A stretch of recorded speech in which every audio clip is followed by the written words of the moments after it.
Bonjour les lions, j'espère que vous allez bien. Je suis ravi de vous retrouver aujourd'hui pour votre tirage mensuel du mois de janvier. Le thème de ce mois est la neige, parce qu'elle symbolise parfaitement cette période. Un moment de calme, de réflexion et une belle opportunité de repartir sur une page blanche pour poser de nouvelles intentions. Petite nouveauté pour cette année, jusqu'à présent je faisais une seule vidéo globale, avec un tirage général, professionnel et sentimental. Mais à partir de maintenant, j'ai décidé de tout diviser en 3 vidéos distinctes. Une pour l'énergie générale, une pour le domaine professionnel et une pour le sentimental. Ça permet d'aller plus en détail dans chaque domaine, tout en gardant des vidéos plus courtes et faciles à suivre. En ce moment, jusqu'au 24 décembre, j'ai aussi une surprise pour vous. Chaque matin à 6 heures, je publie un tirage des énergies du jour sous forme d'un calendrier de l'Avent. C'est une belle occasion de vous connecter quotidiennement à vos énergies, alors n'hésitez pas à y jeter un œil. Et en plus, une guidance personnalisée est à gagner. Avant de commencer, je vous rappelle que ce tirage est collectif, tout ne parlera pas forcément à tout le monde et c'est tout à fait normal. Prenez seulement ce qui résonne avec vous et laissez le reste. Et pour compléter ce tirage, pensez à regarder aussi les vidéos de votre signe ascendant ou de votre signe lunaire. Ces vidéos peuvent vous apporter des messages complémentaires très intéressants. Alors, installez-vous confortablement et regardons ensemble ces énergies du mois de janvier. C'est parti.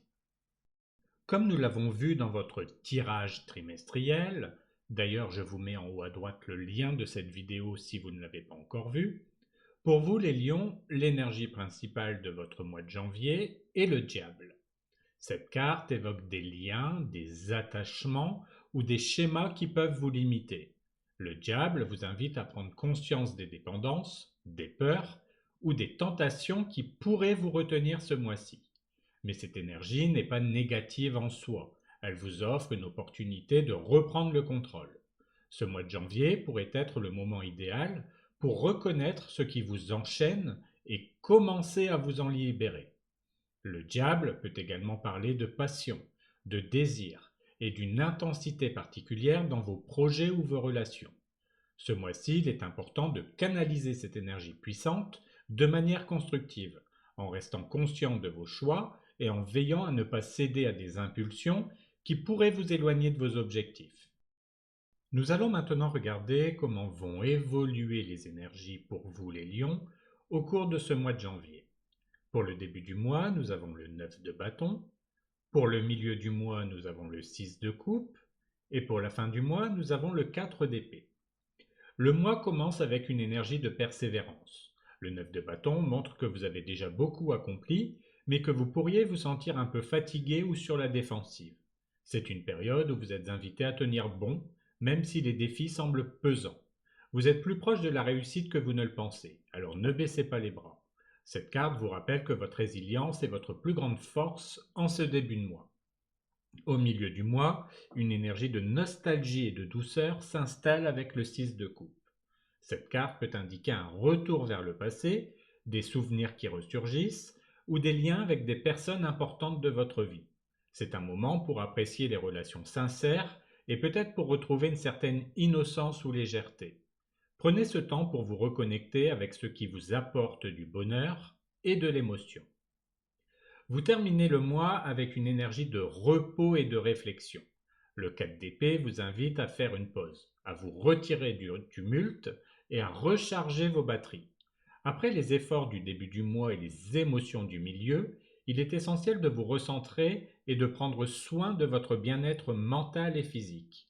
Cette période de calme est nécessaire pour préparer la suite avec une énergie renouvelée. Pour la carte des ressources, nous avons la carte de la mort. Cette carte puissante est une ressource précieuse ce mois-ci car elle symbolise la transformation et le renouveau. La mort vous invite à accepter les fins nécessaires pour ouvrir la voie de nouvelles opportunités. Ce mois de janvier, votre force réside dans votre capacité à lâcher prise sur ce qui ne vous sert plus, que ce soit des schémas, des situations ou des relations qui ne correspondent plus à votre évolution.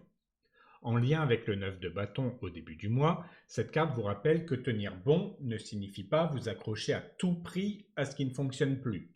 Avec le 4 d'épée en fin de mois, elle renforce l'idée que cette période de réflexion et de repos est une étape cruciale pour accueillir ces changements positifs. Votre ressource, c'est votre capacité à transformer l'ancien en nouveau et à avancer avec courage et ouverture vers un avenir plus aligné avec vos attentes. Pour les choses à éviter, nous avons la roue de fortune. Cette carte, habituellement associée au changement et à la chance, vous invite ici à ne pas laisser le destin ou les circonstances guider entièrement vos choix. Ce mois-ci, il est important de ne pas vous reposer uniquement sur la chance ou d'attendre que les choses se passent d'elles-mêmes.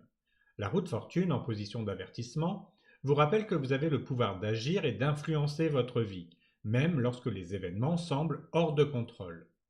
En lien avec le 9 de bâton en début de mois, cette carte souligne l'importance de persévérer et de rester actif, même si les choses paraissent difficiles. De plus, avec la mort comme ressource, cela vous encourage à prendre les rênes de vos transformations plutôt que de laisser les événements décider pour vous. Évitez donc de vous remettre uniquement au hasard ou au cycle extérieur. Prenez votre destin en main, car vous avez la capacité de choisir et de créer votre propre chemin. Enfin, pour les choses à mettre en place, nous avons la carte de la justice. Cette carte vous invite à agir avec discernement et à rechercher l'équilibre dans toutes vos décisions ce mois-ci. La justice vous rappelle l'importance d'être honnête, tant avec vous-même qu'avec les autres.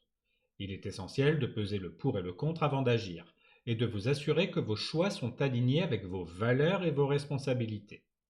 En lien avec la roue de fortune comme chose à éviter, cette carte souligne qu'il ne s'agit pas de laisser le destin décider à votre place, mais bien de faire des choix justes et réfléchis. De plus, avec le 4 d'épée en fin de mois, elle montre que cette période de réflexion peut être le moment idéal pour réévaluer et ajuster vos priorités. Mettez en place une approche équilibrée et réfléchie dans vos actions. Prenez le temps de comprendre les conséquences de vos décisions et avancez avec clarté et intégrité. La justice est là pour vous guider vers des choix alignés et harmonieux. Nous allons maintenant approfondir ce tirage général avec le tirage des 3 portes. Ce tirage sert à mettre en avant 3 événements importants du mois, représentés par les portes, et 3 conseils pour mieux passer ces événements à travers les clés. Alors pour vous les lions, pour la première porte, nous avons la carte du mont, et pour la clé, nous avons le livre. La carte du mont annonce un moment où des obstacles ou des résistances pourraient se présenter. Cela peut être une situation où les choses semblent bloquées, où les défis paraissent imposants, ou encore où le chemin à suivre nécessite de la persévérance. Ce n'est pas une période de facilité, mais plutôt une invitation à relever un défi ou à travailler sur ce qui vous freine. Avec le livre comme clé, le conseil est de chercher à comprendre et à apprendre avant d'agir. Le livre vous invite à approfondir vos connaissances, à explorer des informations cachées ou à analyser les détails pour trouver des solutions. Ce n'est pas un moment pour foncer tête baissée, mais plutôt pour aborder les choses avec réflexion et curiosité. Il peut également s'agir de révéler ou de comprendre un aspect caché de la situation pour mieux avancer. En combinant le mont et le livre, vous êtes encouragé à voir les défis comme des opportunités d'apprentissage et de croissance. En prenant le temps de comprendre ce qui vous bloque et en agissant avec discernement, vous serez en mesure de dépasser ces obstacles et de progresser vers vos objectifs avec une vision plus claire. Pour la deuxième porte, nous avons la carte de la clé et pour la clé, nous avons le trèfle. La carte de la clé annonce un moment où une solution, une opportunité ou une révélation importante se présente à vous. Cela peut être un déblocage tant attendu, une compréhension nouvelle ou même une opportunité d'ouvrir une porte vers quelque chose de positif. C'est un moment clé, dans tous les sens du terme, où une voie s'éclaire pour vous permettre d'avancer. Avec le trèfle comme conseil, le conseil est de saisir cette opportunité avec spontanéité et légèreté. Le trèfle symbolise la chance, les opportunités qui apparaissent soudainement et les moments de joie inattendus. Cela vous invite à ne pas trop réfléchir ou compliquer les choses, mais plutôt à agir rapidement et à profiter de ce que la vie vous offre. En combinant la clé et le trèfle, vous êtes encouragé à saisir les opportunités qui se présentent avec confiance et optimisme. Cette combinaison vous rappelle que parfois les meilleures solutions viennent simplement en accueillant les moments de chance et en avançant avec enthousiasme. Une belle énergie de déblocage et de légèreté vous accompagne. Alors profitez-en pleinement. Pour la troisième porte, nous avons la carte du serpent et pour la clé, nous avons le chemin. La carte du serpent évoque un moment où des complexités ou des subtilités demandent votre attention. Cela peut indiquer une situation qui n'est pas totalement transparente ou qui nécessite de la prudence. Il peut aussi s'agir de stratégies ou de choix qui requièrent une réflexion approfondie. Ce n'est pas un moment pour agir impulsivement, mais pour analyser avec soin ce qui se passe autour de vous. Avec le chemin comme clé, le conseil est de prendre le temps de bien réfléchir avant de faire un choix ou de vous engager. Le chemin vous invite à peser vos options et à envisager toutes les possibilités. Ce n'est pas forcément une décision facile, mais en explorant chaque voie avec attention et en vous fiant à votre intuition, vous trouverez la meilleure direction à suivre. En combinant le serpent et le chemin, vous êtes invité à naviguer avec intelligence et discernement. Prenez le temps de bien évaluer vos options, d'analyser les implications et de faire un choix qui vous rapproche de vos objectifs tout en évitant les pièges potentiels. Votre stratégie et votre réflexion seront vos meilleurs atouts pour avancer sereinement. Voilà pour votre tirage, j'espère qu'il vous a apporté des pistes et des éclairages pour ce mois de janvier. Restez bien connectés, les autres thèmes arrivent durant le mois. Prenez soin de vous, on se retrouve très bientôt pour la suite des vidéos.